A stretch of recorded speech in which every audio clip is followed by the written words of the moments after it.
The Wonderful Wizard of Oz by L. Frank Baum. Chapter 10. The Guardian of the Gate.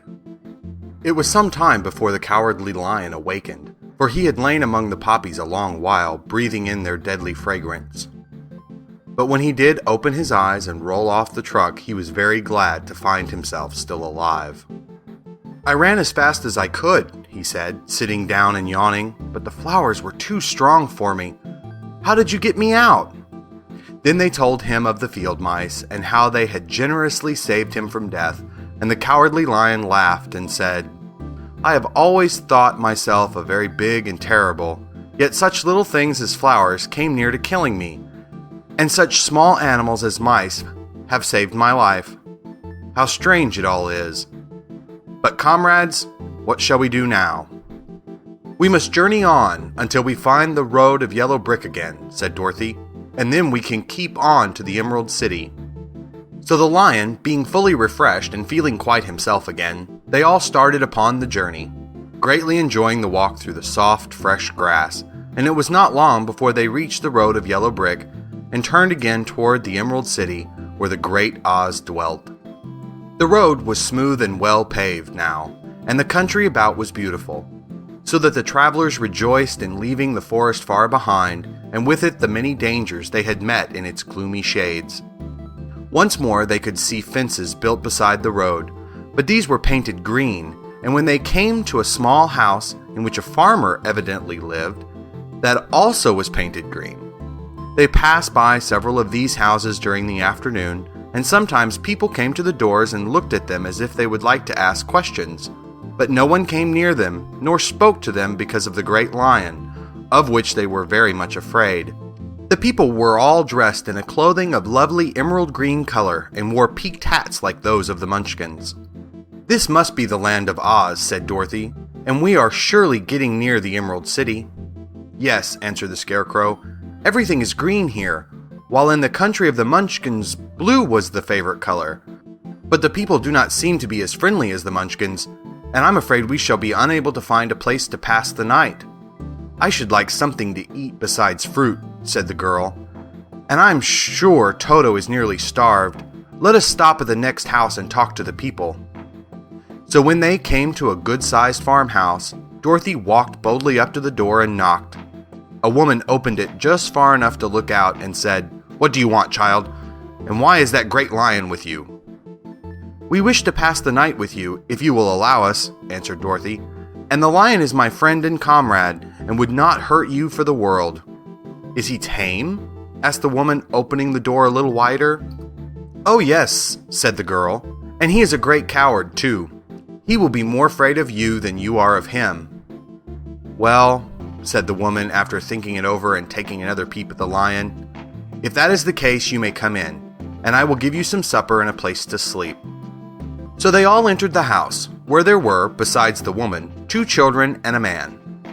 The man had hurt his leg and was lying on the couch in a corner.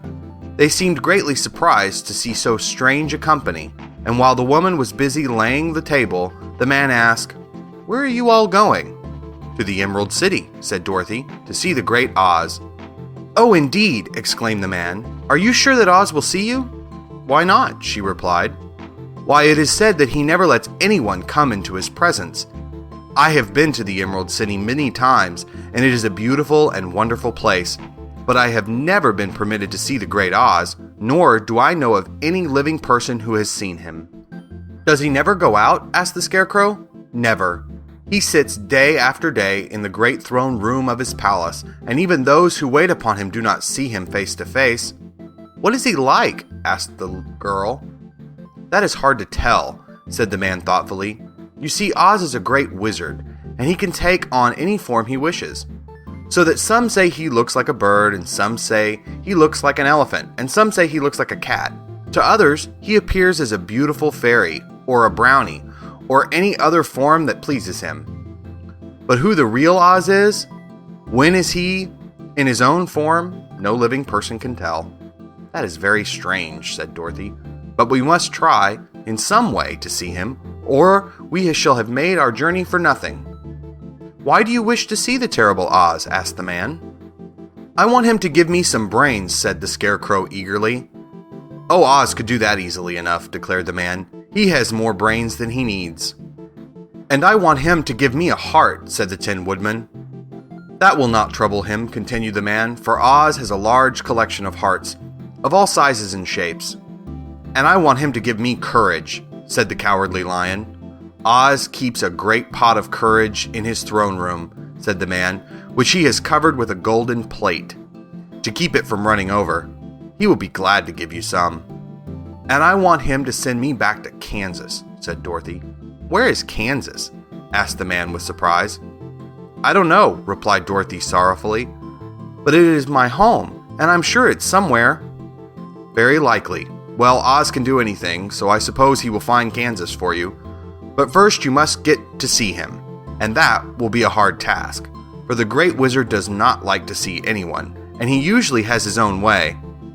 But what do you want?" he continued, speaking to Toto. Toto only wagged his tail, for, strange to say, he could not speak.